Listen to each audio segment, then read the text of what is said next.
की हाल चाल मेरे चीतो। I hope you all are doing well. सब खुश होंगे, बढ़िया होंगे, मेहनत कर रहे होंगे।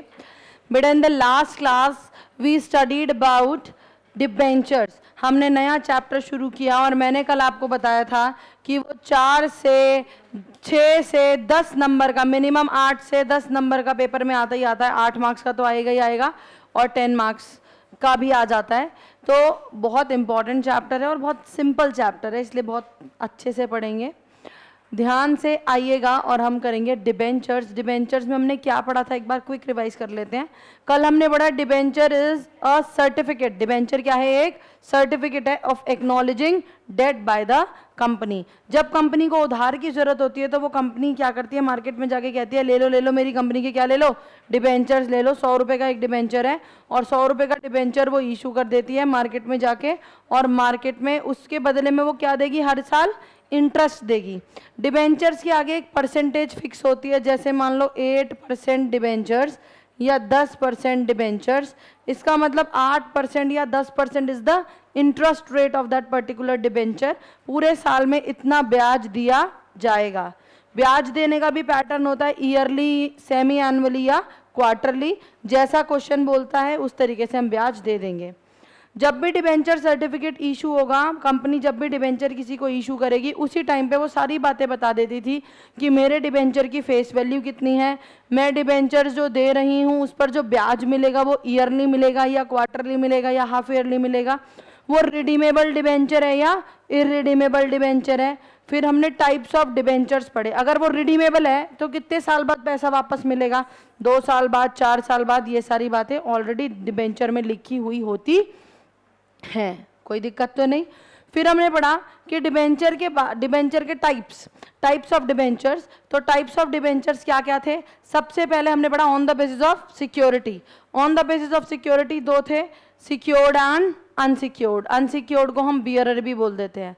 सिक्योर्ड और unsecured debentures, naked, sorry bearer नहीं, नेकेड। अनसिक्योर्ड और सिक्योर्ड क्या था? सबसे पहले हमने सिक्योर्ड डिबेंचर पढ़ा। सिक्योर्ड डिबेंचर्स मतलब जिनके अगेंस्ट कोई एसेट गिरवी रखी हुई होती है। अनसिक्योर्ड जिसके अगेंस्ट कोई एसेट गिरवी नहीं रखी होती, जिसका कोई चार्ज नहीं होता एसेट्स पर। फिर हमने पढ़ा on the basis of registration, registered और बियरर।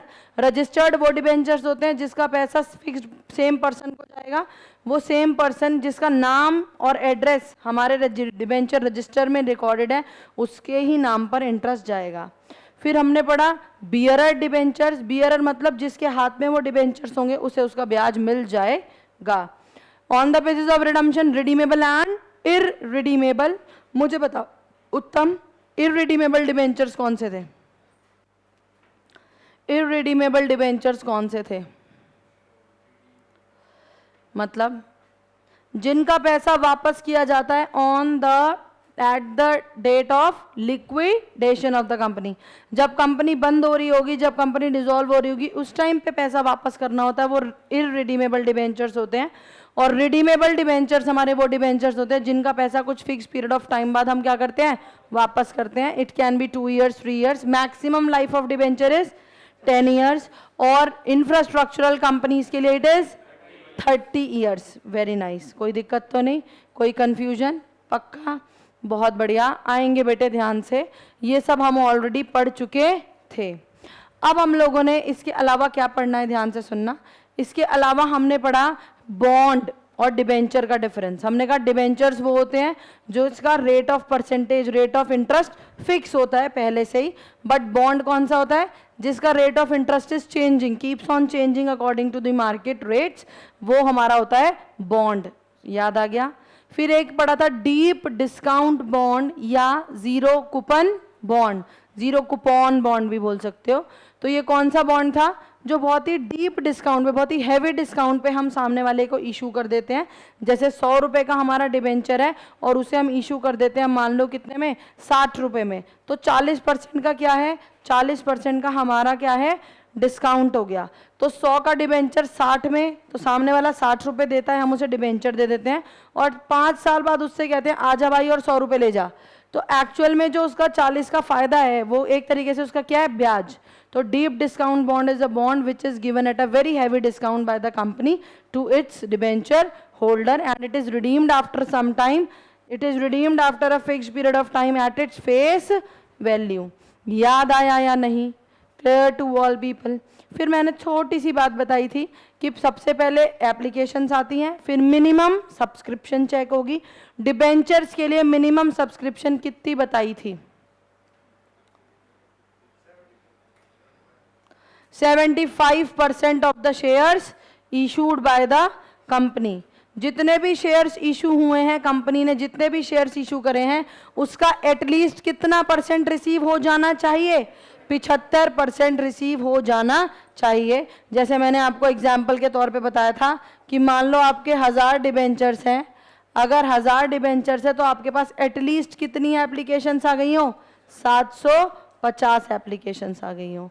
ये आपने ऑलरेडी पिछली क्लास में इतना रिवीजन कर लिया था। कोई कंफ्यूजन है किसी को तो पूछ सकते हो। यहाँ तक कोई डाउट तो नहीं है? This was your last class. Now we are starting today's class, guys, or in today's class we will be discussing the journal entries. We will be discussing the journal entries of issue of debentures. जब debentures को issue किया जाएगा तो उसकी journal entry क्या डाली जाती है? Start करें। हमने पढ़ा था shares can be issued either at par or at premium। 10 का शेयर या तो 10 रुपये में दिया जाएगा या फिर 10 का शेयर 10 रुपये से ज़्यादा में दिया जाएगा, तो उसे बोलते थे प्रीमियम। याद है? जैसे 10 का डिबेंचर 10 का शेयर 10 में या 10 का शेयर 10 से ज़्यादा, मान लो 15 रुपये में, कोई दिक्कत तो नहीं। तो 5 रुपये कौन से अकाउंट में लिखते थे? शब्द सिक्योरिटीज प्रीमियम अकाउंट में, और 10 रुपये क्या लिखते थे? शेयर्स में। याद है सबको? कोई कन्फ्यूजन तो नहीं? Very nice. अब यहां पर जो मैं बोलने जा रही हूं, दिमाग खोल लो, कान खोल लो ध्यान से बेटे। डिबेंचर्स कैन बी इशूड, हमारे जो भी क्या होते हैं मेरे बच्चों? डिबेंचर्स।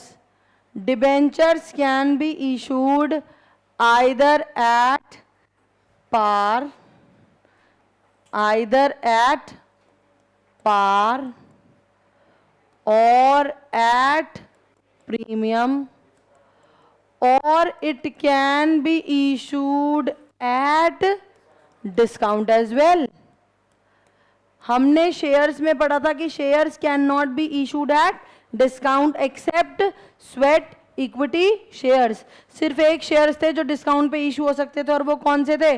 स्वेट इक्विटी शेयर्स, जो हमारे एम्प्लॉयज़ को मिलते थे खून पसीने की कमाई की वजह से। समझ आ रही है? खून पसीने की मेहनत की वजह से। अब यहाँ पर इस चैप्टर में आप पढ़ने जा रहे हो debentures can be issued either at par और एट प्रीमियम और एट डिस्काउंट। मतलब अगर मान लो I am taking the face value as 100, if I am taking face value as 100, तो पार का मतलब क्या है? फेस वैल्यू का फेस वैल्यू में।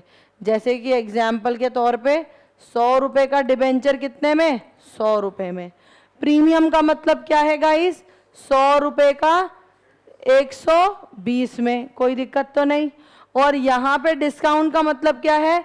100 रुपये का मान लो 90 में। 100 रुपये का मान लो कितने में? 100 रुपये से कम में, 90 में ले लो या 95 में ले लो, एक ही बात है। कोई परेशानी तो नहीं? तो क्या डिबेंचर, क्या शिवम डिबेंचर डिस्काउंट पर इशू होता है? Your answer will be yes. Debentures can be issued at par और एट प्रीमियम और एट, वेरी नाइस। 10 की चीज 10 में, 10 की चीज 10 से ज्यादा में, या 10 की चीज 10 से कम में। समझ आया? कोई दिक्कत तो नहीं? पक्का? पिछले चैप्टर की एक बात याद होगी, पहले एंट्री बता देती हूँ। एंट्री क्या डलेगी यार? पार के केस में तो एंट्री में कोई फर्क ही नहीं आना, कोई चेंज ही नहीं आना। पहली entry bank debit to debenture application, फिर debenture application account debit to X% debentures account. कोई दिक्कत?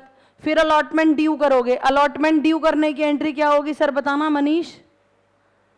अलॉटमेंट ड्यू करने की एंट्री बेटा ये रिसीव करने की होती है।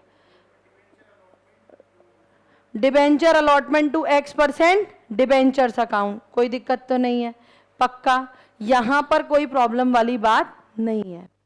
बट मैं आपको जर्नल एंट्री सिखानी है तो मैं आपकी हेल्प लेती हूँ। ये तो इंस्टॉलमेंट वाला मेथड था, कल भी बताई थी मैंने ये बात कि आप या तो पैसा टोटो में टुकड़ों टुकड़ों में मंगा सकते हो, याद आ रहा है मेरे बच्चे, या फिर आप पैसा क्या कर सकते हो, इकट्ठा मंगा सकते हो।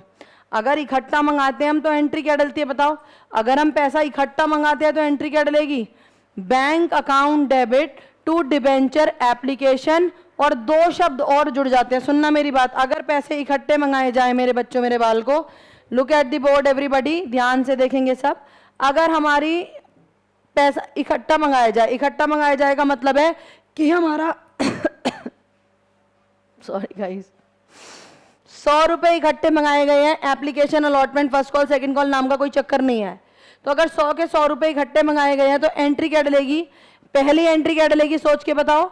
बैंक अकाउंट डेबिट, ऑब्वियसली 100 रुपए, multiply with number, you know it very well, जो भी नंबर वो देगा उसे मल्टीप्लाई कर दोगे। तो bank account debit to X% debentures, और ये आपने पढ़ रखा है एप्लीकेशन। अगर नॉर्मल क्वेश्चन होता है तो सिर्फ एंट्री डलेगी bank to debenture application, but जब मैं इकट्ठा पैसा मंगाती हूँ, अगर इंस्टॉलमेंट होती तो मैं यही लिखती बस, बट क्योंकि जब हम पूरा 100 का 100 रुपए एक बार में मंगा रहे हैं तो यहां पर दो शब्द और ऐड हो जाते हैं, और वो दो शब्द क्या हैं? And allotment. समझ आ रही है? तो आपको ये बात याद रखनी है मेरे बच्चों कि जब आप इकट्ठा पैसा मंगाओगे, जब आप एक बार में, ऐसे ऐसे डिबेंचर्स को बोलते हैं fully paid up debentures. Ma'am out. हाँ, डेली कोई ना कोई बहाना ही होता है।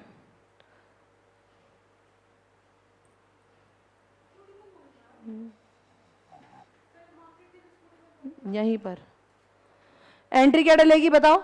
Bank debit to debenture application. और क्योंकि हम क्या कर रहे हैं, क्योंकि हमने इकट्ठा पैसा मंगाया है, तो इकट्ठा पैसा मंगाने पे क्या किया जाएगा? एंड अलॉटमेंट वर्ड को ऐड कर दिया जाएगा। तो जर्नल एंट्री क्या बनेगी? Bank account debit to debenture application and allotment. क्यों एंड अलॉटमेंट ऐड हुआ है? क्योंकि जब हम इकट्ठा पैसा मंगाएंगे उसे बोलते हैं फुल्ली पेड अप डिबेंचर्स। तो जब हम इकट्ठा पैसा मंगाते हैं तो यहां पर एंड अलॉटमेंट लिखने की वजह से पढ़ने वाले को समझ में आ जाएगा कि अब इस डिबेंचर पर दोबारा कोई पैसा नहीं आना। समझ आ रही है बात? अब इससे पता चल जाएगा कि अब फ्यूचर में इस पर कोई पैसा नहीं आएगा। समझ आ रही है बात? तो यहां पर एंट्री आ जाएगी bank debit to debenture application and allotment, पूरी कितने रुपए? 100 रुपए। कोई प्रॉब्लम तो नहीं? समझ आया? सेकंड एंट्री क्या डलेगी गाइस बताना, बोलो? X% debentures application and allotment account debit पूरा टू X% डिबेंचर्स अकाउंट। बोलो यही एंट्री डलेगी या नहीं? 100 रुपए और 100 रुपए। कोई दिक्कत, कोई परेशानी तो बताओ मेरे को। क्लियर है सबको अच्छे से? पहली एंट्री इसमें कोई दिक्कत तो नहीं है? ये हम कब पढ़ रहे हैं? जब हम सारा का सारा पैसा क्या कर रहे हैं? इकट्ठा मंगा रहे हैं। जब पूरा का पूरा 100 रुपए एक बारी में ही मंगाया जा रहा है, फेस वैल्यू एक बारी में ही मंगाई जा रही है, तब एंट्री डलेगी कुछ इस तरीके से। Clear to you all? पक्का? Yes ma'am. किस पे? नहीं, इसका कोई फर्क नहीं पड़ता। अगर ये 8 हो, 2 हो, 10 हो, 20 हो, ये सिर्फ इंटरेस्ट रेट है, इसे सिर्फ लिखना है। अगर नहीं है तो आप सीधा डिबेंचर भी लिख सकते हैं, कोई कंफ्यूजन तो नहीं। अब एट प्रीमियम का मतलब है 100 का डिबेंचर कितने में इशू कर रहे हैं भूमिका? 120 में। तो जो पहली एंट्री डलेगी क्या डलेगी? Bank account debit to debenture application and allotment. कितने रुपए से बताओ सब? करेक्ट, 120 रुपए से। जो 100 रुपए कह रहे हैं गधो, 20%। तो पैसा तो रिसीव होगा ना पहली एंट्री में पूरा। पहली एंट्री तो पूरे अमाउंट से डलेगी 120। जो दूसरी एंट्री डलेगी उसमें क्या होगा? डिबेंचर एप्लीकेशन एंड अलॉटमेंट कितना? 120 टू डिबेंचर्स अकाउंट, हमेशा फेस वैल्यू। और जो 20 रुपए है वो कहां चला जाएगा? To securities premium account. जहां जहां डिबेंचर वहां वहां सिक्योरिटीज प्रीमियम। बोलिए यहां तक कोई दिक्कत, कोई परेशानी? किसी को कोई भी दिक्कत है तो बता दो। अगर यही इंस्टॉलमेंट होता तो इंस्टॉलमेंट में कौन सी वाली एंट्री में आता है प्रीमियम? ड्यू। जिसमें भी डिबेंचर आएगा वही, जहां जहां डिबेंचर वहां वहां सिक्योरिटी प्रीमियम। कॉन्सेप्ट तो नहीं भूले हो? जैसे मान लो अगर वो नहीं बताता, याद करो, अगर वो नहीं बताता कि किसके साथ है मेरा प्रीमियम, वेरी गुड, तो हमेशा किसके साथ होता है? अलॉटमेंट के साथ। याद है ना ये कॉन्सेप्ट? कोई दिक्कत तो नहीं? यहां तक कोई प्रॉब्लम तो बताओ प्लीज, मैं वेट कर रही हूं। समझ आ गया? तीसरा, 100 का डिबेंचर कितने में इशू कर रहे हैं बताओ? 90 में। पैसा कितना आएगा? ऑब्वियसली 90। हम सामने वाले से कही ये रहे हैं भाई 100 का डिबेंचर है, तुझे कितने में दे रहे हैं? 90 में। तो सामने वाला कितने पैसे लाएगा? 90 रुपए। पहली एंट्री कितनी डलेगी बताओ? पहली एंट्री क्या डलेगी? सब बोलेंगे bank account debit to X% debenture application and allotment. हम कौन से डिबेंचर्स की बात कर रहे हैं? जिनका पैसा इकट्ठा आ रहा है, इसे बोलते हैं fully paid up debentures. Fully paid up debentures में एंड अलॉटमेंट वर्ड लिखना इज मैंडेटरी। यहां तक कोई दिक्कत तो बताओ मेरे को? पहली एंट्री आ जाएगी bank to application and allotment, कितने रुपए मेरे बच्चे हो? 90 रुपए। यहां तक कोई डाउट तो बताओ? पक्का? अब सेकंड एंट्री क्या डलेगी? जरा भूमिका जरा मेरी मदद करना और सेकंड एंट्री बताओ, बोलो क्या बेटा?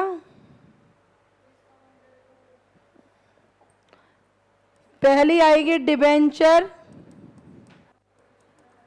Application and allotment account debit, कितना? करेक्ट, 90 रुपए। बताओ यही होगा या नहीं? Debenture application and allotment account debit कितना? 90 रुपीज टू X% डिबेंचर्स। बेटा ये परसेंटेज आप एप्लीकेशन और अलॉटमेंट में लिखो या ना लिखो, बट जब भी आप डिबेंचर्स लिखोगे, खाली डिबेंचर्स अकाउंट, उसके आगे आप हमेशा लिखोगे परसेंटेज। भले ही आप ये एप्लीकेशन और अलॉटमेंट के डिबेंचर के आगे यहाँ परसेंटेज लिखो या ना लिखो, इतना फर्क नहीं पड़ता, बट आप डिबेंचर्स के आगे जरूर लिखोगे ताकि पढ़ने वाले को ये पता रहे कि आप कितने % डिबेंचर्स इशू कर रहे हैं। 6% है, 8% है, 12% है। तो इसलिए जो सेकेंड एंट्री डलेगी debenture application and allotment account debit कितना? 90 टू X% डिबेंचर्स अकाउंट। किस वैल्यू, कौन सी वैल्यू आएगी? हमेशा फेस वैल्यू 100 रुपए। और जो 100 का डिबेंचर आप 90 में दे रहे हो, जो 100 का डिबेंचर आप कितने में दे रहे हो? 90 में। फायदा नुकसान किस नाम का? किस नाम का? 100 का डिबेंचर 10 में दे रही है, 90 में दे रही है, 10 रुपए कम क्यों? कुछ भी। 10 रुपए किस नाम का है? अबे गधो, इतना क्या सोच रहे हो? 10 रुपए का डिस्काउंट ही तो दे रहे हो, पता नहीं क्या सोचने लग गए। कॉल्स इन अरियर्स कहां से आ गया भाई? कॉल्स इन अरियर्स वो पैसा होता है जो कंपनी शेयर्स पे मंगाती है और सामने वाला लेकर नहीं आता। डिबेंचर चैप्टर में कॉल्स इन अरियर्स जैसा शब्द है ही नहीं। डिबेंचर में कॉल्स इन अरियर्स वर्ड नहीं है। अगली लाइन मेरी यही होने वाली है इस टॉपिक के बाद। गाइस सोचो जरा, 100 का डिबेंचर तुम 90 में दे रहे हो, क्यों? क्योंकि 10 रुपए का क्या दिया है तुमने? डिस्काउंट। तो जो 10 रुपए का डिस्काउंट दिया है, वो 10 रुपए का डिस्काउंट क्या होगा? फायदा है नुकसान है?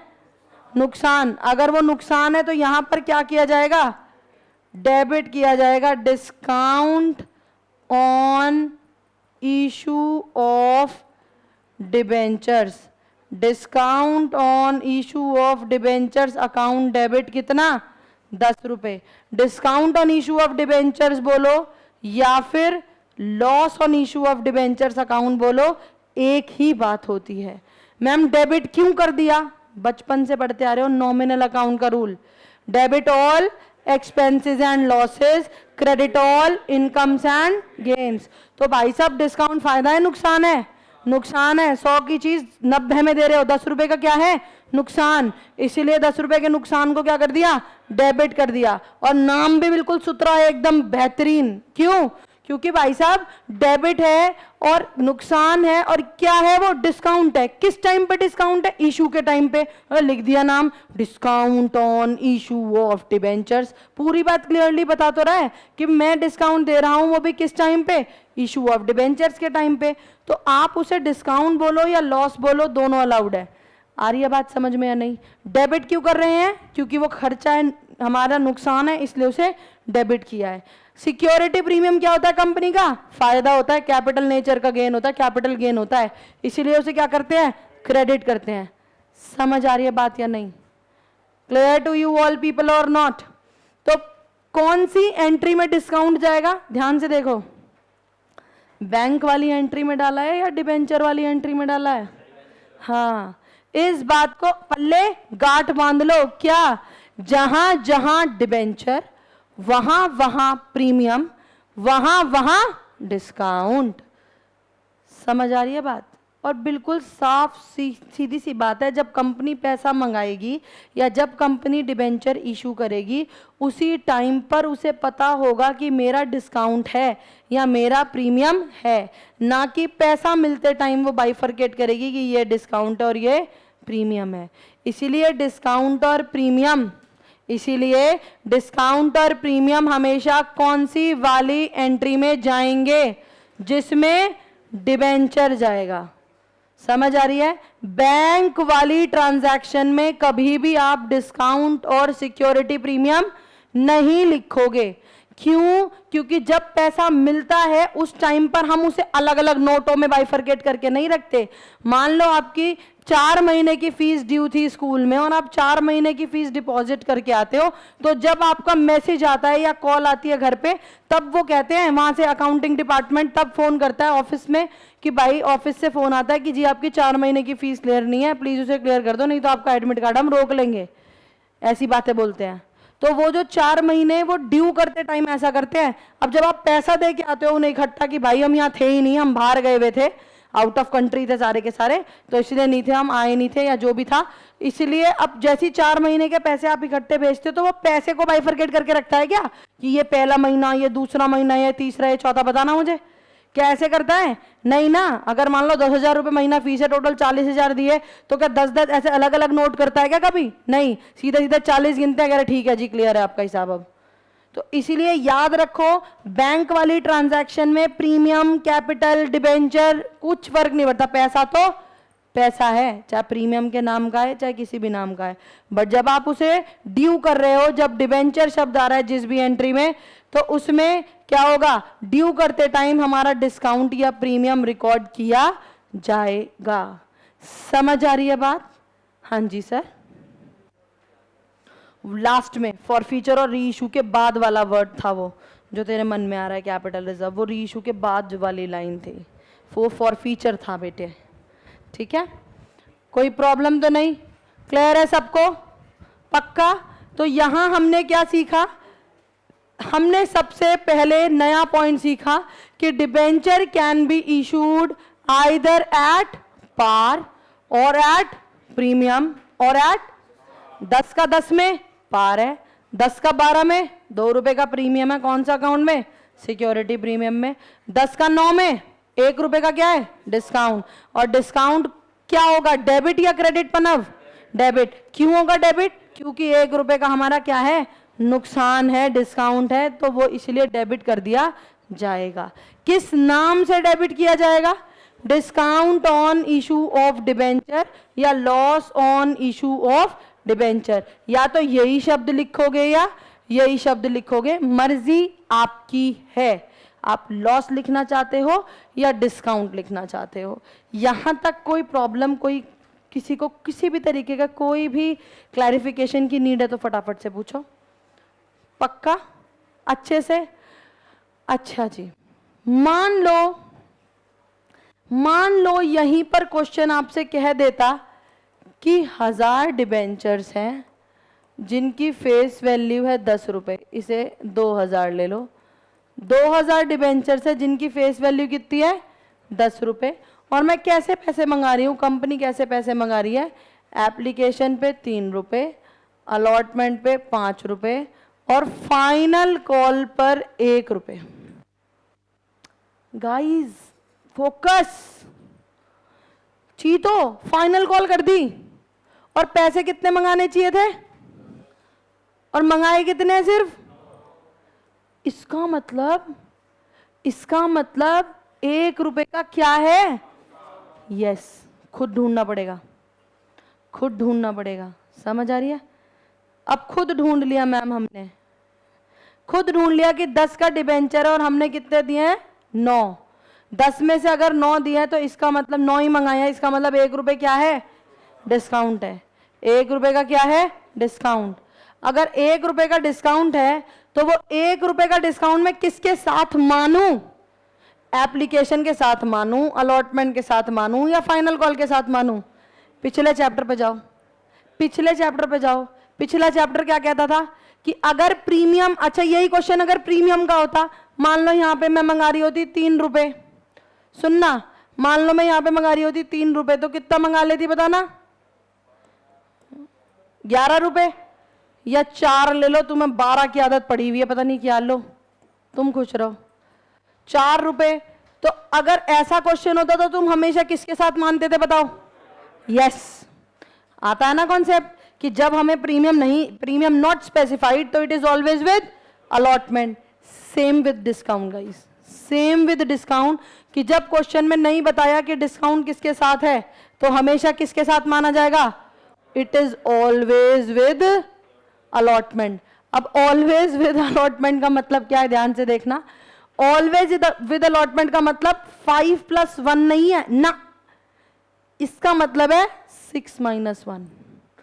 मतलब मंगाने तो मुझे 6 चाहिए थे पर मैंने 5 मंगाए हैं क्योंकि 1 रुपए का क्या है? डिस्काउंट है। समझ आ रही है बात? ये 6 - 1 डिस्काउंट में फोकस किस बात पे रखना है?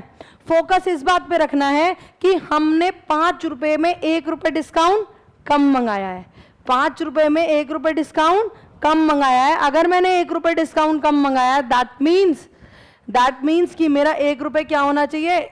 1 रुपया मेरा अलॉटमेंट के साथ और एक्स्ट्रा आना चाहिए था। अब एंट्रीज क्या डलेगी इस क्वेश्चन में? मेनली इस बात पे फोकस कीजिएगा। पहली एंट्री क्या डलेगी guys? Look at the board and tell me. Panav, tell me please.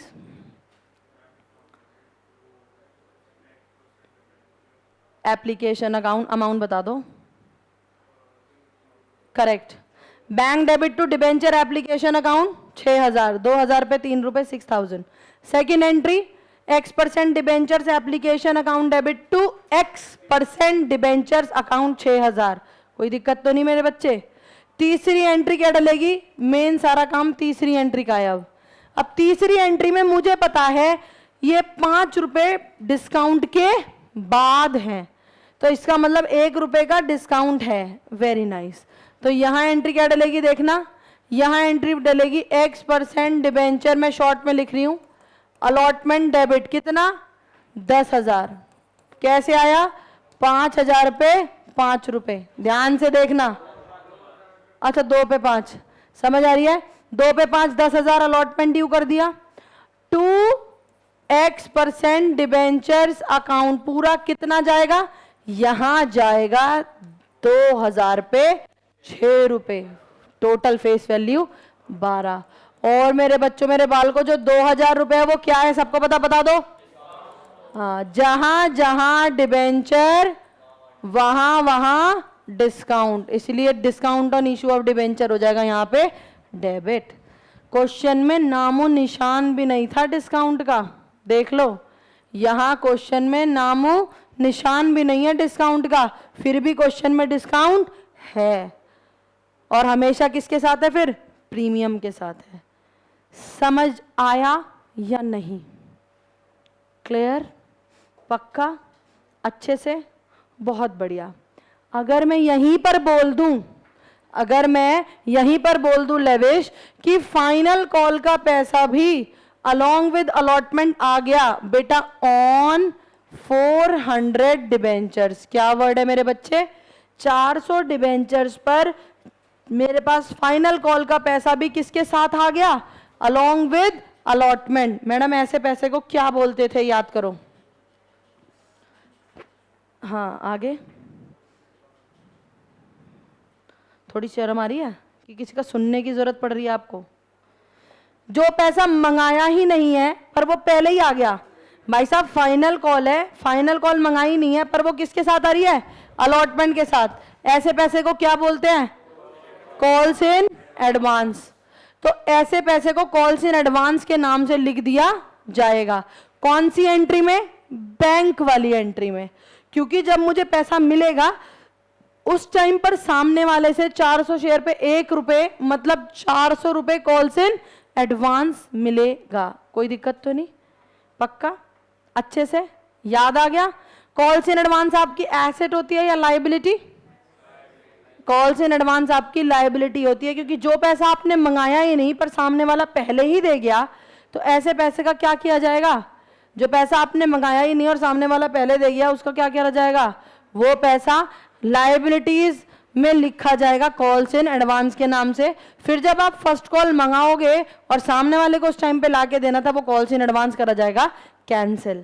कैसे रिकॉर्ड होगा, कैसे कैंसिल होगा, अभी अगले क्वेश्चन में मैं कराने जा रही हूं, परेशान ना होना। कोई दिक्कत तो नहीं? एक बात और, अगर मैं क्वेश्चन में यहां पे ये बोल देती वंशिका कि इस क्वेश्चन में अलॉटमेंट पर एक शेयर होल्डर था जिसके पास 200 डिबेंचर्स थे, सॉरी, एक डिबेंचर होल्डर था मिस्टर एक्स जिसके पास 200 डिबेंचर थे, उसने अलॉटमेंट का पैसा नहीं दिया, तो आपके दिमाग में तुरंत शब्द आएगा कॉल्स इन अरियर्स। बेटा कॉल्स इन एरियर्स जैसा शब्द डिबेंचर के साथ नहीं आता। क्यों मैम, ऐसा कैसे हो रहा है? बेटा calls in arrears means amount that has been given by the share holder, which has not been given by the shareholder, I am sorry, not been given by the shareholder है वो। वहां पर स्पेशली अगर पैसा share पे मंगाया और share पे पैसा नहीं आया, तभी उसे बोला जाता है कॉल्स इन एरियर्स। पर अगर मेरा पैसा डिबेंचर्स का है, मैंने मंगाया और सामने वाला लेकर नहीं आया, तो वो पैसा डिबेंचर्स का जो हमने मंगाया और सामने वाला नहीं लाया, ऐसे पैसे को कॉल्स इन एरियर्स नहीं बोला जाता। कभी भी कॉल्स इन एरियर्स डिबेंचर्स के चैप्टर में नहीं आएंगे, क्योंकि कॉल्स इन एरियर्स का मतलब होता है the amount which has not been given by the share holder on the amount due to them. जो भी उनसे पैसा मंगाया गया था, अगर वो पैसा नहीं लेकर आते हैं तो ऐसे पैसे को बोला जाता है calls in arrears. Debenture holders से पैसा मंगाया और सामने वाले ने नहीं लाके दिया, तो कोई उसकी जिम्मेदारी नहीं थी लाके देने की। समझो बात को, शेयर होल्डर की जिम्मेदारी होती है लाके देने की। सुनो, शेयर होल्डर की जिम्मेदारी होती है लाके देने की शेयर पे पैसा, क्योंकि जब वो शेयर लेता है वो जिम्मेदारी, वो कहता है हाँ मेरा भरोसा है कि जब जब कंपनी तू पैसा मंगाएगी तब तब मैं अपने घर से पैसा लेकर आऊंगा। पर डिबेंचर्स क्या है गाइस? बोरोड फंड्स हैं। मनीष, डिबेंचर्स क्या हैं? बोरोड फंड्स हैं। बोरोड फंड्स का मतलब क्या है संचित? लोन लिया है। तुमने अपने दोस्त से लोन मांगा, यार लोन दे दे 10,000 रुपए का, उसने कहा मेरी जेब में 8 है, ले यार 8 ले ले। तुम जबरदस्ती पीछे पड़ जाओगे कि नहीं दो भी दे, कैसे नहीं देगा, दे दे रे दोस्ती यारी, 1 ला 8 भी वापस दे। उसकी मर्जी है ना यार, वो कितना लोन देना चाहता है, बोलो हाँ या ना। आप बोरो, जो लेंडर है, आप लेंडर से तो बहस नहीं कर सकते ना भाई साहब, उसका हाथ ऐसे देने वाला है, वो करेगा, वो क्या कर, जा आप ले ले 8,000 भी ले ले, अब तू बन के दिखा रहा है यहाँ। तो जो हमारा डिबेंचर होल्डर है, they are the lenders to the company. वो क्या है? हमारे लेंडर्स हैं, जिनसे हम पैसा क्या कर रहे हैं? उधार ले रहे हैं। समझ रहे हो बात को? हम बोरोवर्स हैं। तो सामने वाला अगर पैसा नहीं दे रहा तो जबरदस्ती उसकी कनपट्टी पे गन नहीं लगा देंगे, लो पैसे लो। नहीं यार, नहीं हो सकता ऐसा, क्योंकि वो हमारे क्या हैं? लेंडर्स। उनसे हम पैसा उधार ले रहे हैं, तो उधार वाले बंदे का हाथ हमारे ऊपर है, वो चाहे तो दे दे, नहीं चाहे तो ना दे। तो आप उसे कॉल्स इन एरियर्स के नाम से नहीं लिख सकते हो, क्योंकि calls in arrears are of only shareholders. आ रही है बात समझ में या नहीं? कॉल्स इन एरियर्स जैसा शब्द किसके साथ है? शेयर होल्डर्स के साथ है। डिबेंचर होल्डर्स के साथ ऐसा कोई शब्द नहीं है, हो ही नहीं सकता। रीजन बता दिया मैंने क्यों, क्योंकि share holders are the owners of the company, they are the risk bearers. तो हम उनसे कह सकते हैं भाई पैसे ला, तू मालिक है, पैसे की जरूरत है। बट आप डिबेंचर होल्डर से नहीं कह सकते ला पैसे ला, क्यों नहीं ला रहा, क्यों नहीं दे रहा, वो कहेगा जा ना देता, मुझे लोन देना था, मेरी मर्जी, कर ले क्या करेगा, कोई तेरा मैंने लेके खा रखा है, 4 बातें और सुनाएगा। आ रही है बात समझ में या नहीं? Are you getting my point? तो calls in arrears is the account which will not be utilized with debentures chapter. Reason पूरा मैंने समझा दिया है. बट क्या कॉल्स इन एडवांस यूज हो सकता है? यस, क्योंकि कॉल्स इन एडवांस का मतलब है जो पैसा नहीं मंगाया फिर भी आ गया. यार जो पैसा नहीं मंगाया फिर भी आ गया, वो हमारे सर पे क्या होता है? बोझ.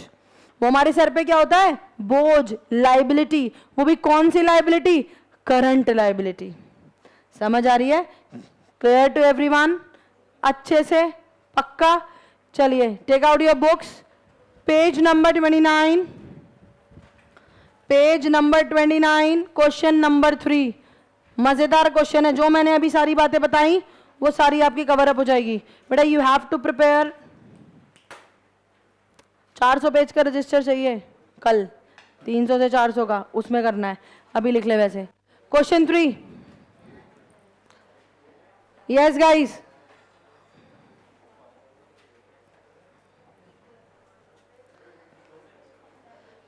आइए चीतो. Question number 3, page 29. I don't think कि पेपर विस्पर्स, मुझे तो नहीं लगता कि पेपर मोड़ने पे तुम्हारी आवाज आएगी जितनी है तुम्हारी इंसानों की आवाजें निकल रही हैं. पेपर तो नहीं पढ़ते ना, नहीं बोलते ना, फिर तुम्हारी आवाज क्यों आने लगती है? एक बुक खोलने के लिए कह दो, तुरंत मौका मिल जाता. हाँ भाई और बता क्या हो रहा है? तो नहीं, क्या आदत है तुम्हारी? चलिए, लेगा नहीं किताब? क्वेश्चन नंबर 3 पढ़ना स्टार्ट करेंगे. Kamal limited issued 5,012% debentures of ₹100 each payable as follows. Question में वर्किंग नोट नंबर 1 साथ के साथ बनेगा. समझने के लिए कैसे बनेगा ध्यान से देखिए. There were 5,012% debentures of face value 100. ये गिवन है क्वेश्चन में, आप लिखेंगे हमेशा. कैसे मांग रहा है पैसे देखना. On application 10 rupees, on allotment 30 rupees, 15 rupees, on first call 30 rupees and on second and final call 45. Total check कर लो प्लीज. चेक बच्चा, पूरे 100 रुपये मंगा लिए हैं, कोई दिक्कत तो नहीं? गजब की line. A person who holds 400 debentures paid the amount of first and second calls with allotment. एक डिबेंचर होल्डर जिसमें 400 डिबेंचर थे, उसने फर्स्ट और फाइनल कॉल, फर्स्ट और सेकंड दोनों ही किसके साथ दे दी? इसका मतलब ये दोनों किसके साथ दे दी? अलॉटमेंट. कितने डिबेंचर्स पर? 400 debentures. Can I ask, calls in arrears जैसा तो शब्द है नहीं, ये क्या है? कॉल्स इन एडवांस, क्योंकि बंदे ने पैसा मंगाने से पहले ही पैसा भेज दिया. समझ आ रही है बात? कोई दिक्कत, कोई परेशानी? पक्का चीते? आगे बढ़िए please. Another person is holding 100 debentures failed to pay the amount due on allotment. मेरे बच्चों कह रहा है 100 डिबेंचर पर अलॉटमेंट नहीं मिला. इसका मतलब 100 डिबेंचर पर क्या नहीं मिला है? अलॉटमेंट का पैसा नहीं मिला है. क्या कॉल्स इन एरियर्स शब्द बोलोगे? बिल्कुल भी नहीं. डिबेंचर के साथ सीधा 100 डिबेंचर पर पैसा नहीं आया, उसने बता दिया. कोई दिक्कत? कैसे करेंगे अभी समझ आ जाएगा. पहले ये बताओ, क्वेश्चन तो समझ आ रहा है. 400 पे फर्स्ट और सेकंड दोनों पहले आ गई और 100 डिबेंचर पे पैसा नहीं आया है. कोई दिक्कत तो नहीं? आगे पढ़ो, मजे की line. He however pays this amount along with the first call. क्या कह रहा है? अलॉटमेंट पे तो 100 डिबेंचर पे पैसे लाया नहीं. He however, परंतु बाद में क्या करा? He pays this amount along with. इसका मतलब यहां तो पैसे नहीं लाया, पर इस पैसे को बाद में किसके साथ ले आया? क्वेश्चन समझ आ रहा है या नहीं? पहले ये बताओ मेरे को, क्वेश्चन तुम लोग समझ पा रहे हो? भाई पूरे क्वेश्चन का क्रक्स ये है कि टोटल 5000 डिबेंचर्स पे, जिसपे कुछ 4 कॉल्स मंगाई हैं, application, allotment, first call, final call, 400 debenture पे पैसा पहले आ गया है अलॉटमेंट के साथ, और 100 डिबेंचर पे अलॉटमेंट पे पैसा देने से मना कर दिया किसी इंसान ने, पर उसके बाद में पैसा आ गया होगा तो उसने फर्स्ट कॉल के साथ वो पैसा बाद में दे दिया। प्रॉब्लम इज यहां वो डेट नहीं देता तो तुम्हारा दिमाग चलता नहीं है, तुम्हारे दिमाग में प्रॉब्लम आती है। यार गाइस, एप्लीकेशन की डेट अलग होती है, अलॉटमेंट की डेट अलग होती है, 2-2, 3-3, 4-4 महीने का फर्क होता है, अंतर होता है, तो अलग अलग डेट्स हैं। मान लो जून में पैसा मांगा अलॉटमेंट में और उसके पास पैसे नहीं थे, फिर जब हमने सितंबर में पैसा मांगा, अक्टूबर में पैसा मांगा, दिवाली का टाइम था, बढ़िया चल रहा था उसका बिजनेस, उसने अलॉटमेंट के पैसे भी दे दिए, तो ये पॉसिबिलिटी हो सकती है। यहां तक कोई दिक्कत तो बताओ, क्लियर है? पहली एंट्री आप डाल सकते हो, क्वेश्चन में बोला है जर्नलाइज, क्वेश्चन में क्या बोला है बेटे? जर्नलाइज। तो एक बात बताओ, जर्नल एंट्रीज तो डाल सकते हो, पहली एंट्री बताओ चलो। हाँ, bank account debit to 12% debentures application है। क्या इकट्ठा पैसा मंगाना है चीते? बोल जल्दी। क्या सारा 100 रुपए इकट्ठा मंगाया है? नहीं। तो क्या एंड अलॉटमेंट आएगा? नहीं। पहली एंट्री क्या बनेगी? Bank account debit to 12% debenture application account. कितना बताओ? 5000 पे 10 रुपए कितना हो गया गाइस? 50,000। और नरेशन क्या आएगी? Application money received. यहां तक कोई दिक्कत, कोई परेशानी किसी को तो बता दो। यहां तक किसी को कोई दिक्कत तो बताओ। सेकेंड एंट्री क्या डलेगी शिवम? Very nice. 12% बेटा, एक सेकेंड जरा यहां ध्यान देना, 12% डिबेंचर एप्लीकेशन अकाउंट अलग होता है और 12% डिबेंचर अकाउंट अलग होता है। ध्यान से, आपको क्या लगता है जब जब 12% डिबेंचर लिखते हो तुम्हें लगता है डिबेंचर अकाउंट है? नहीं, एप्लीकेशन अकाउंट अलग है, डिबेंचर एप्लीकेशन अकाउंट। जैसे शेयर कैपिटल अलग होता था, शेयर एप्लीकेशन अलग होता था, यहां पर भी ऐसा ही है, ठीक है ना? To 12% debentures. बेटा इसे क्रेडिट क्यों कर रहे हैं? क्योंकि debentures is are my liability, और लाइबिलिटी जब हम दे रहे हैं सामने वाले को, डिबेंचर इशू कर रहे हैं, तो उससे हमारी लाइबिलिटी क्या हो रही है? बढ़ रही है। और लाइबिलिटी बढ़ती है तो क्या करते हैं? क्रेडिट। LIC, सी से कैपिटल, सी से क्रेडिट, तो क्या होगा? बढ़ेगी। कितना आ गया मेरे बच्चों? 50,000। Being application money transferred to, correct, application money transferred to debentures account. किसी को यहां तक कोई दिक्कत तो बताओ। यहां तक किसी को कोई प्रॉब्लम तो बताइए। थर्ड एंट्री बोलिए sir.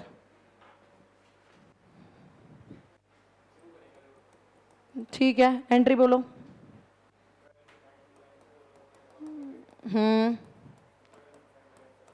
12% debentures allotment account debit. Sir amount बता देंगे प्लीज आप?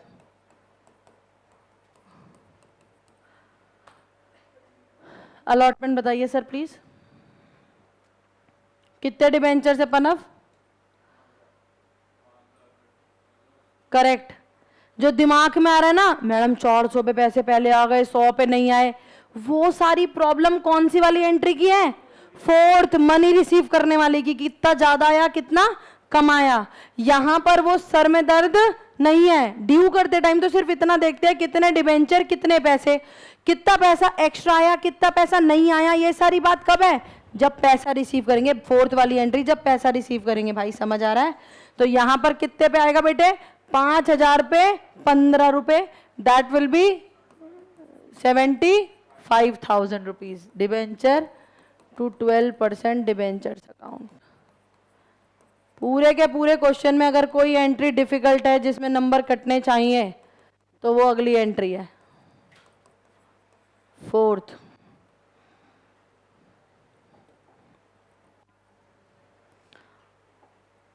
Look at the board everybody and stop writing please.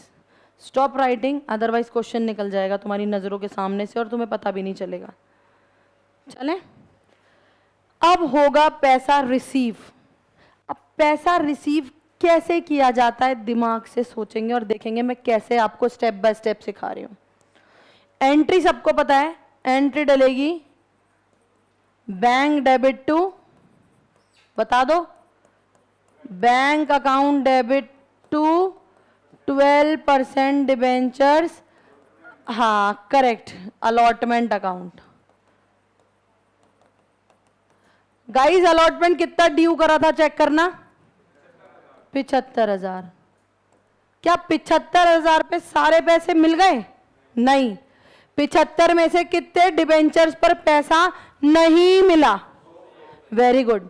100 पे कितने रुपए? 15 रुपए। चेक कर लो, 100 पे कितने रुपए? 15 रुपए। नहीं मिले ना, इसका मतलब 1500 रुपीज नहीं मिले। बोलो यस और नो। तो जो पैसा नहीं मिला, 75,000 मैंने मंगाया, उसमें से 1500 नहीं आया, तो एक्चुअल में आया कितना मेरे बच्चों?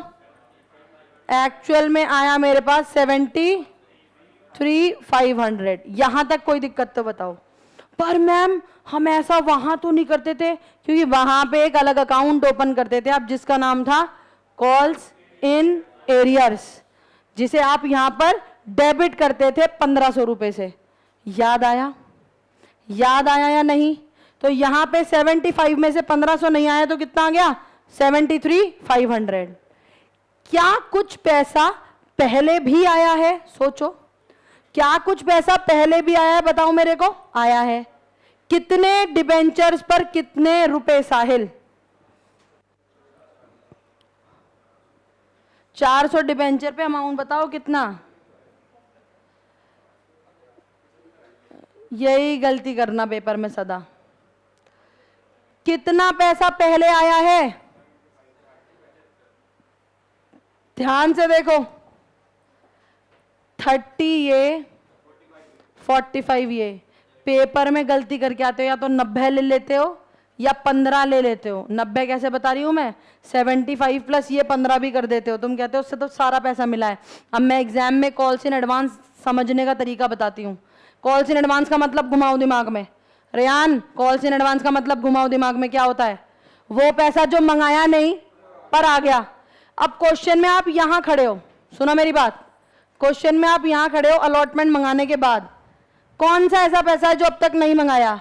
क्या ये 15 रुपए हैं जो मंगा लिए? हाँ। कौन सा पैसा नहीं मंगाया? 30 और 45। और क्वेश्चन में क्लियरली बोल रखा था, और मैंने तो एरो तक लगा रखा है इसलिए कि फर्स्ट कॉल और फाइनल दोनों दे दी पहले। तो इसका मतलब 400 डिबेंचर्स पर कितने रुपए? 75। ये क्या आ गया? ये क्या आ गया मेरे को बताओ जरा।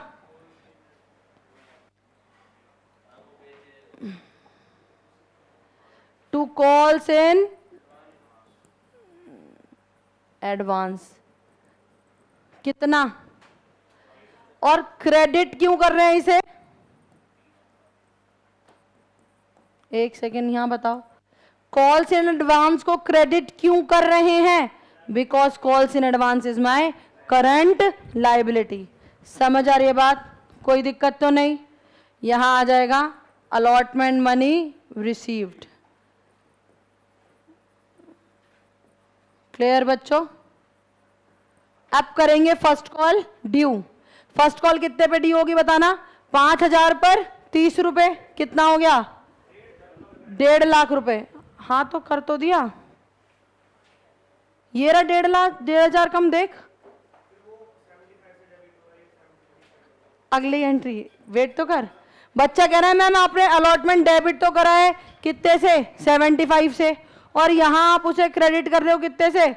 73,500 से। तो 1,500 से तो मेरा अलॉटमेंट अभी भी बच रहा है। अभी आने वाली है बात, टेंशन क्यों ले रहे हो? फोर्थ एंट्री के बाद फिफ्थ एंट्री बताओ।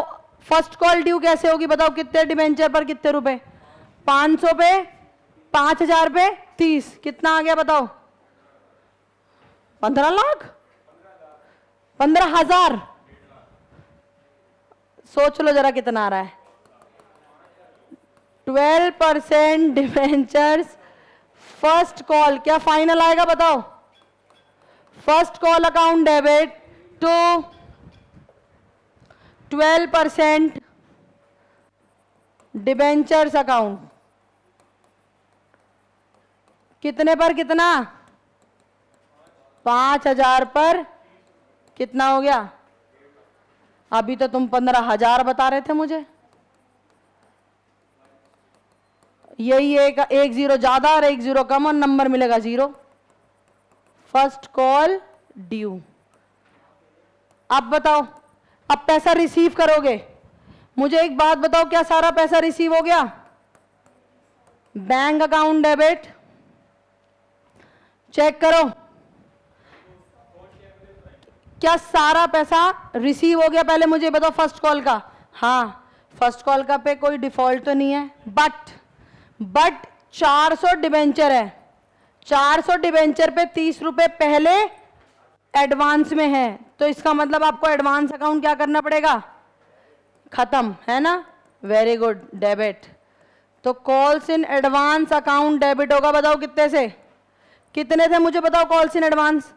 400 डिबेंचर्स, सॉरी 400 डिबेंचर्स पर कितने? 30 रुपए। बोलिए यस और नो। इसका मतलब 12,000 to 12% debentures first call. First call कितना बता दो? पूरा का पूरा 1.5 लाख। गाइस 1.5 लाख में से कुछ बहुत इंपॉर्टेंट बात है, बस 1 मिनट और। 1.5 लाख में से 12,000 पहले आ चुका था, तो अब कितना आएगा? 1,38,000। कोई दिक्कत तो नहीं, बट क्वेश्चन ने खेला एक ट्विस्ट।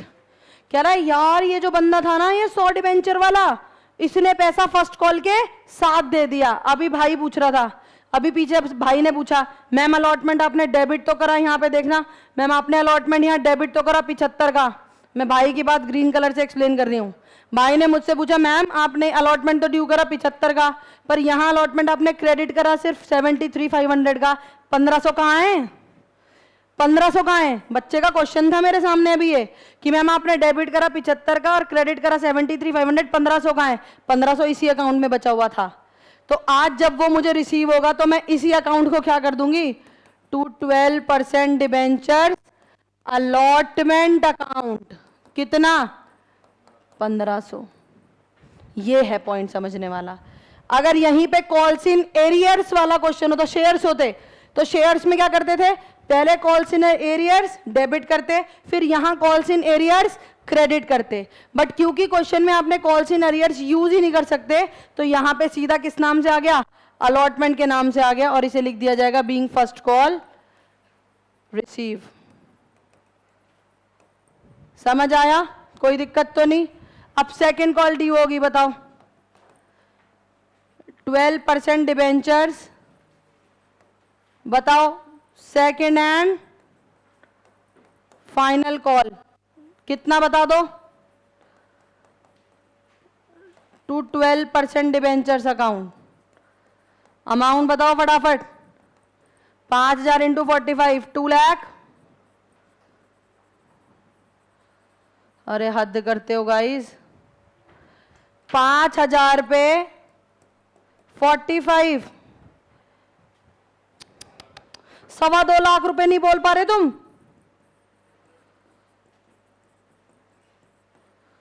क्या सारा 2.25 लाख रुपए आएगा? बताओ।